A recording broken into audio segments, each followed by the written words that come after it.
Oi meninas, finalmente vim gravar mais um vídeo para vocês. Esse vídeo vai ser para responder algumas perguntas que eu recebo tanto lá no blog quanto nas redes sociais. E sempre a maioria são as mesmas perguntas, então eu resolvi fazer um vídeo para responder todas elas. Também fazem mais ou menos umas 2 semanas eu postei uma foto perguntando se alguém tinha alguma pergunta para fazer. E surgiram algumas perguntas bem interessantes e eu vou responder elas todas para vocês. Vamos lá? Então, a primeira pergunta é: o que você faz? Você é 1001 utilidades? Gente, isso me perguntam muito, porque eu tenho várias coisas paralelas, vários projetos paralelos, mas de um modo geral, eu sou consultora de imagem. Então, o que eu faço? Eu tenho vários tipos de trabalhos, assim. Tem tanto o dress code e cursos e treinamentos voltados para empresas, né? Então, eu treino funcionários de empresas. Também tem o treinamento para lojistas. Então, se tu tens uma loja e quer que eu treine os teus funcionários, os teus vendedores, para eles entenderem um pouco mais de moda, de tendência, de imagem pessoal. Então, tudo isso eu faço. Também tem as palestras, que é algo que eu amo fazer, porque eu consigo ter um contato bem direto assim, com as pessoas. E agora em março, no mês da mulher, vai rolar muitas palestras bem legais. E eu vou fazer vlogs para vocês mostrando o dia a dia dessas palestras, vai ser bem bacana. Paralelo a isso também eu tenho o trabalho de consultoria de imagem, onde eu vou na casa da pessoa, que a gente chama de personal stylist, né? Então eu vou na casa da pessoa, a gente faz todo um mapeamento de estilo, colorimetria, tipo de silhueta, peças coringas, o que a pessoa tem no guarda-roupa, o que precisa ser comprado. Então é bem bacana porque dá pra pessoa ter uma assessoria bem particular mesmo de moda e ficar ainda mais bonita. E além de tudo isso, né, meninas, eu tenho um blog, que é a minha paixão, que eu amo poder postar e estar mais perto das leitoras. Então o blog, na verdade, hoje é o meu 3º ou 4º trabalho. É a minha vida online. Então, separado disso, eu tenho a vida offline, que são os cursos, palestras e treinamentos. A outra pergunta é: como surgiu o blog? Bom, isso é uma pergunta que eu sempre conto nos meus cursos e foi de uma forma bem inusitada, assim, bem diferente. Eu casei, né, e morei um tempo fora do Brasil. A gente foi por vários países do mundo. Colômbia, México, China, Canadá, Hong Kong, a gente andou muito, assim. E em 2012, eu e meu marido voltamos pro Brasil e eu sempre tinha aquela expectativa de que eu ia voltar pra lá. Eu não queria morar no Brasil, eu queria morar em qualquer país menos no Brasil. Nada contra o Brasil, mas eu sempre gostei de novas culturas, novos povos, eu queria sair. Bom, isso nunca aconteceu. A gente acabou ficando, até que um dia eu meio que enlouqueci, assim. Eu disse: olha, eu não aguento mais, eu quero ir embora, eu quero ir embora, eu quero ir embora. E o meu marido disse pra mim: quem sabe tu escreve num papel todas as coisas que tu gosta de fazer. Eu listei assim, eu gosto muito de viajar, de ficar nas redes sociais, gosto de roupas e de maquiagem e gosto de estar com mulheres. E por último eu coloquei: amo escrever. Ele pegou aquela folha e disse: bom, com tudo isso que tu tá dizendo aqui, eu acho que tu pode fazer um blog, eu acho que tu pode começar escrevendo, que é uma das coisas que tu listou aqui. E eu comecei escrevendo um blog bem, sem pretensão nenhuma. Foi então que um dia eu tava na rua e entrei numa loja, assim, e uma menina me atacou dizendo que lia o blog, que gostava muito, perguntou: ai, tu é a Mari? Nossa, aquilo pra mim foi muito legal, assim, porque até então o blog pra mim era um diário onde eu escrevia os meus pensamentos soltos, mas eu não imaginei que ninguém estivesse lendo isso. Quando eu me dei conta, as pessoas realmente estavam lendo. A partir daí, então, eu comecei a me profissionalizar naquilo que eu queria escrever. Foi então que eu comecei a estudar, me formei em consultoria de moda, fiz vários cursos livres, fiz um curso de jornalismo de moda também. Então eu comecei a trazer a questão mais profissional, assim. Eu precisava de propriedade, de know-how para aquilo que eu estava escrevendo. E assim eu comecei a estudar. E logo depois começaram a surgir cursos e palestras e tudo mais. E eu comecei a sair do online e ir pro offline, que é o que eu faço hoje. Então hoje é muito engraçado, porque hoje eu falo de moda, de maquiagem, eu amo estar nas redes sociais e eu viajo muito. Então todo aquele papelzinho que eu escrevi, hoje eu consigo fazer tudo aquilo que eu escrevi naquele papel. E eu sou muito realizada fazendo isso. Então para vocês, leitoras que estão assistindo esse vídeo, se vocês estão um pouco perdidas na vida, não sabem o que fazer, faz uma lista daquilo que tu gosta de fazer, daquilo que te dá prazer e põe a mão na massa. A melhor coisa que tem é a gente poder fazer algo que ama e ao mesmo tempo abençoar outras pessoas, porque isso é o que o blog, as minhas palestras e cursos fazem hoje. Eu consigo abençoar muitas mulheres com muita informação de moda e trabalhar bastante autoestima. Então, isso realiza outras pessoas. Quando a gente consegue fazer algo que não realiza só nós mesmos, mas que abençoa os outros, a gente achou o foco e o propósito da vida. Então, essa é a minha dica para vocês e foi assim que surgiu o blog. A próxima pergunta é: quais as vantagens de ter um blog? Bom, são muitas, né? O blog hoje é rentável para mim, eu consigo ganhar dinheiro com ele. Mas eu acho que a maior vantagem de ter um blog é quando tu recebe o feedback das meninas dizendo: Mari, eu li tal coisa, botei em prática, deu certo na minha vida.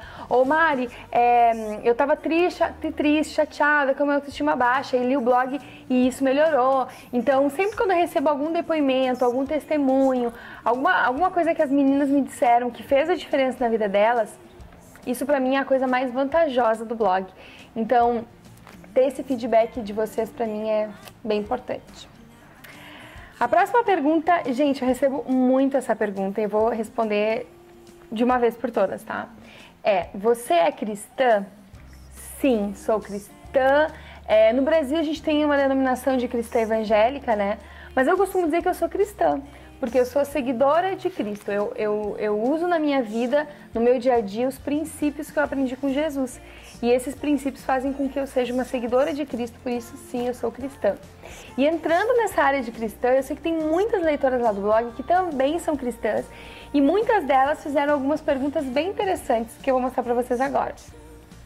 A primeira pergunta veio da Amanda, aqui de Lajeado. A Amanda já é seguidora do blog há um tempão. Olha que pergunta interessante. Ela colocou: Mari, qual é a coisa mais louca que você fez por Jesus? Eu achei muito legal essa pergunta.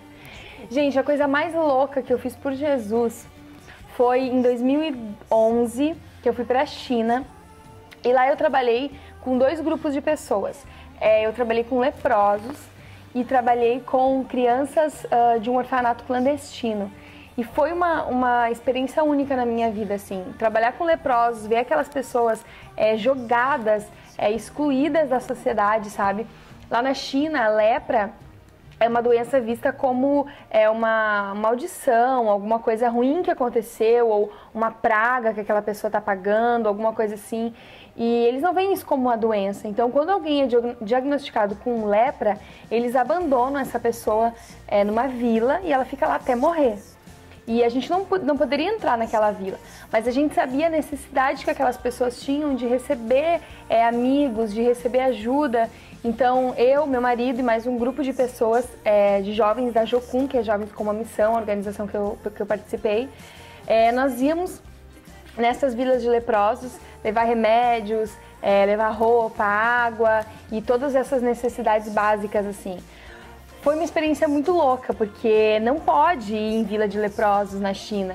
E a gente foi meio que escondida, assim. Então, se o governo descobrisse que a gente estava lá, a gente com certeza ia ser deportado. Então, mas assim, ver aquelas pessoas felizes com a nossa presença ali foi uma das coisas mais loucas que eu fiz por Jesus. E a outra coisa foi os orfanatos clandestinos. A gente trabalhou com 5 orfanatos na China, que eram alguns subterrâneos, outros eram em casas, então o governo não sabia que existiam esses orfanatos. As crianças também são abandonadas lá. Então, eu trabalhei com muitas meninas, muitas adolescentes, mulheres nesses orfanatos. Foi bem legal, assim, eu até tenho um sonho até hoje, que é de adotar uma menina chinesa, mas infelizmente por enquanto isso não é possível, né, pelas leis e tudo mais. Mas foi, com certeza, trabalhar na China com orfanatos clandestinos e vila de leprosos foi a coisa mais louca que eu fiz por Deus, sem sombra de dúvidas, e eu não me arrependo. E eu faria tudo de novo se eu tivesse oportunidade. A próxima pergunta é da Raíza, minha amigona de Pernambuco. Um beijo pra Raíza e toda a família dela. Um beijo para as leitoras de Pernambuco. Eu sei que vocês assistem os meus vídeos. Eu amo as minhas leitoras de Pernambuco. Inclusive, uma parte bem grande dos acessos do blog vem do Nordeste. Então, eu amo o povo de Nordeste. Bom, vamos lá. A pergunta da Raíza é: ser cristã acaba sendo um diferencial na sua profissão? Eu acho que não é o fato de ser cristã, mas o fato de seguir os princípios e os ensinamentos que Jesus deixou, né? Eu até hoje não consegui, eu não perdi nenhum trabalho por ser cristão, não. Eu consegui muitos trabalhos pelos princípios de vida que eu levo e que acabam refletindo a Deus e também me diferenciando de outras pessoas. Por exemplo, dentro desse mundo de blogosfera, de moda e tal, é bem complicado. As pessoas, existe uma disputa muito grande de ego, de aceitação, de quem é melhor do que alguém, né, de comparação. E quando eu ensino que a gente não deve se comparar, que Deus ama cada mulher de forma única, que nós somos insubstituíveis, todos esses princípios que Jesus deixou, isso acaba sendo um diferencial meu também. Então, eu acho que o grande diferencial está em seguir aquilo que Jesus ensinou. Porque se tu diz que tu é cristão e tu não segue, isso vira uma religião. Agora, se tu diz que tu é cristão e tu vive isso no teu dia a dia, esse é o diferencial que as pessoas estão buscando hoje. Porque, infelizmente, tem muitos cristãos que não fazem isso e acabam queimando o filme daqueles que realmente querem seguir a Jesus. Então, esse seria o grande diferencial. A outra pergunta que a Raíza me fez é: como você passa esses ensinamentos para as suas leitoras? Bom, eu não fico toda hora falando disso, porque a ideia é trazer muita informação de moda no blog, mas eu sempre tento passar essa informação de que Deus nos ama, de que Deus nos criou de forma única, de que nós não precisamos da aceitação das pessoas, a gente precisa da aceitação de Deus. E para Deus, todas nós já somos aceitas, com os nossos erros, falhas, qualidades, debilidades, exatamente como nós somos aceitas por Deus assim.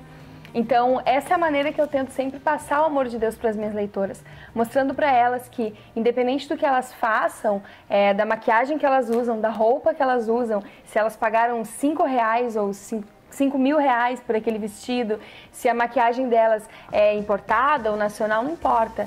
O importante é que elas são amadas por Deus. E é dessa maneira que eu transmito o amor de Deus para as minhas leitoras. Respondido algumas perguntinhas. Se vocês têm mais perguntas para me fazer, é só escrever ali, comentar no blog, na fanpage. É muito importante para mim que, se vocês gostaram desse vídeo, vocês me avisem, escrevam aí embaixo que vocês gostaram ou não e me deem dicas de vídeos que vocês queiram que eu grave para vocês. De qualquer coisa, seja de moda, de beleza, de comportamento, eu vou aí gravar para vocês. E aguardem que em março vai rolar muitos vlogs bem legais. Um super beijo e obrigado por assistir.